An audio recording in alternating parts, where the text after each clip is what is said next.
Raisin হচ্ছে এমন একটা আর্ট যেটা আপনি যেভাবে খুশি ফুটিয়ে তুলতে পারেন। আপনার খুশি মতো আপনি এটাকে শেপ দিতে পারেন এবং আপনার ইচ্ছা মতো এটাকে ডিজাইন করতে পারেন। কিন্তু রেজিনেরও একটা নিজস্বতা আছে, সে নিজের মতো করে গড়িয়ে নিবে।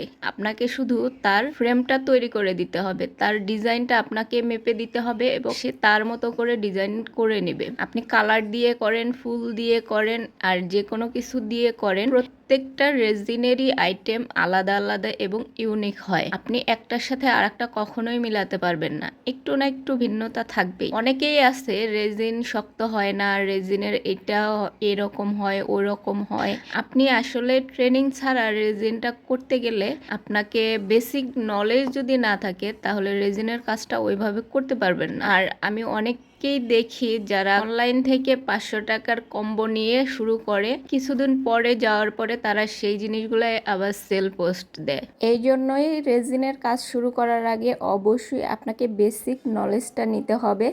রেজিনের কাজটা কিভাবে করতে হয় এটা জানতে হবে, তারপরে আপনাকে শুরু করা উচিত। কারণ রেজিন জিনিসটা একটা কেমিক্যাল, যেটা আপনি কিনে নিয়ে আসলেন আর বাসায় বসে একসাথে করে দিয়ে দিলেন, হয়ে গেল, এরকমটা না। কেমিক্যাল যেরকম ল্যাবে একদম সঠিক মাপে দিতে হয়, রেজিনটাও ঠিক সেরকমই। সঠিক মাপ ছাড়া রেজিন আপনার শক্তও হবে না, ভালোও হবে না।